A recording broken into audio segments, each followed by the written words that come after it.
Es la cuarta ciudad de España y a pesar de su relevancia en tantos sentidos, aún tiene un considerable hándicap a mejorar en su transporte urbano e interurbano. Sin embargo, Sevilla parece haber entrado en una fase llena de proyectos que cambiarán su movilidad y que te cuento en este vídeo.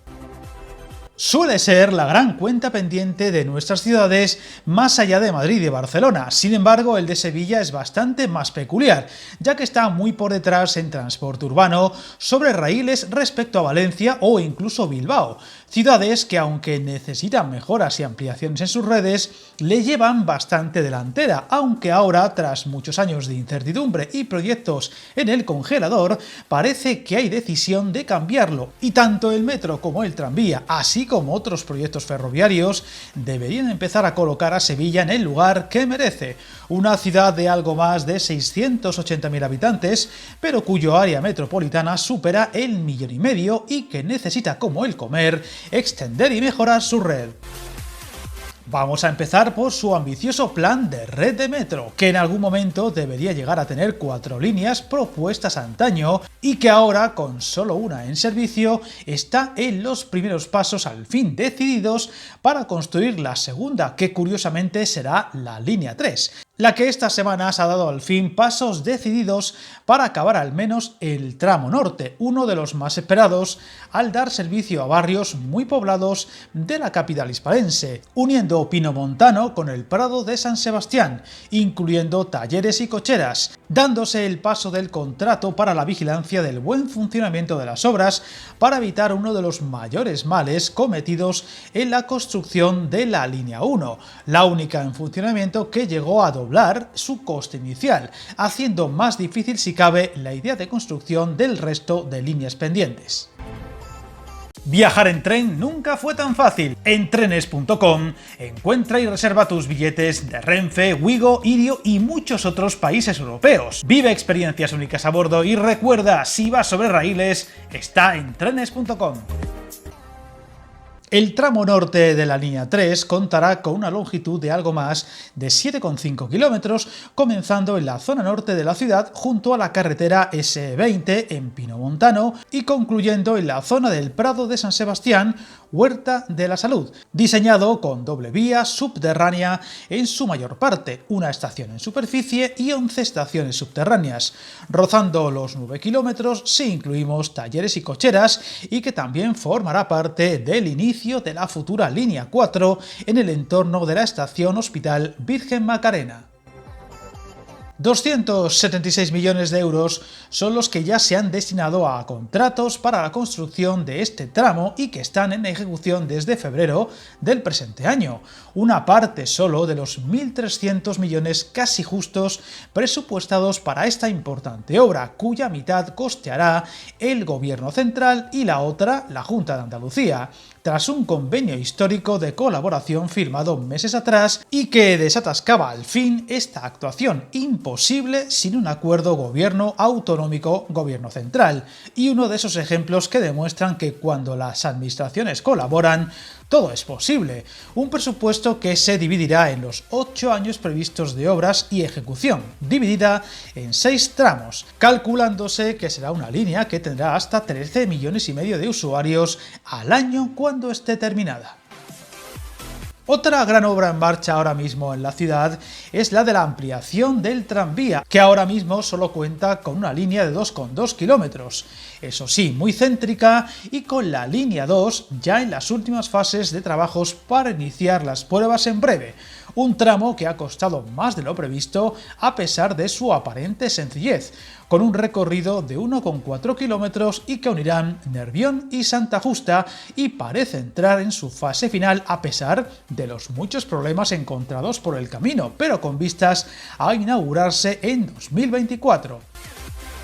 Una red de tranvía que tendrá ampliaciones muy reseñables por delante, como el segundo tramo del tranvía de Dos Hermanas, que se conectará a Sevilla, y la línea 1 de su metro en la estación de Olivar de Quintos. Trabajos que están en sus últimas fases y que en los próximos años deberían unirse a las ampliaciones de Alcalá de Guadaira y Aljarafe, que ayudarán a tener una red metropolitana más ambiciosa, pero todavía con muchas incertidumbres por el camino.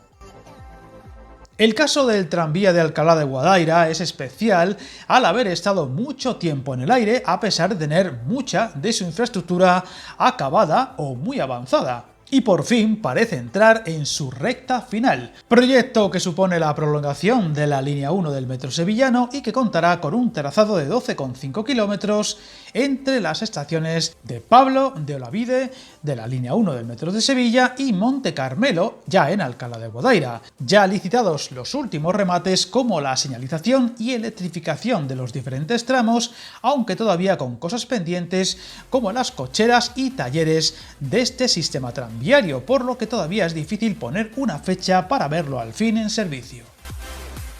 El otro proyecto algo aparte es el del Tranvibús, un sistema de transporte llamado a sustituir de alguna forma a la idea de la línea 2 del metro, siendo mucho más barato y rápido de construir, aunque con limitaciones. El Tranvibús de Sevilla contará con dos líneas que unirán Santa Justa por dos lados, a uno Plaza del Duque y a otro Torreblanca, con un trazado previsto de algo más de 12 kilómetros y que supondrá un carril segregado con 5 paradas por un lado y 13 más 2 hasta Torreblanca y Alcosa por otro, operados por vehículos 100% eléctricos en un sistema que ya existe con éxito en ciudades como Nantes y que podría suponer, de tener buena aceptación, una solución para otras ciudades donde la construcción de redes, especialmente de metro, es sumamente caro y largo en el tiempo, aunque evidentemente no suponen una solución total a la movilidad. Serán 12 autobuses de 18 metros de longitud que circularán a 22 km/h y ofrecerán hasta 44.000 plazas diarias, tiempos de viaje muy competitivos y frecuencias de paso de hasta 5 minutos, con el objetivo de verlos circular entre finales de 2024 y primeros de 2025. Otro frente ferroviario está en el tren entre la estación de Santa Justa y el aeropuerto de San Pablo y que podría formar parte de la idea de retomar en el futuro el eje transversal andaluz, del que os hablé en un vídeo del canal, y que comunicaría directamente Granada o Málaga con la capital andaluza pasando y teniendo parada en el aeródromo sevillano, aunque ahora la prioridad es avanzar cuanto antes en la conexión con Santa Justa en estudio, eso sí, con la particularidad de que hay dos en marcha, uno de la Junta de Andalucía y otro del Ministerio de Transportes. Dos estudios cuando solo valdrá uno de ellos. Un despilfarro de dinero incomprensible que solo se explica por la pugna política en lugar de la colaboración, como hemos mencionado en el caso del acuerdo para la construcción de la línea 3 del metro. La idea es tener listo el del Ministerio, que será el que sirva, en 2025 y comenzar poco después las obras. Tampoco podemos olvidar el futuro intercambiador frente a la estación de Santa Justa, que sufrirá una gran remodelación, así como su entorno, y al que dedicaremos un vídeo próximamente en el canal. Unas obras y avances que se unen a lo ya en marcha en Málaga o Granada, así como los trabajos para reabrir el tranvía de Jaén, del que tenéis vídeo reciente en el canal, y que esperemos poco a poco vayan colocando al transporte público de Andalucía a la altura que merecen sus habitantes, y a los que no les quitaremos ojo. Suscríbete al canal y recuerda, hasta el camino más largo se inicia con un primer paso.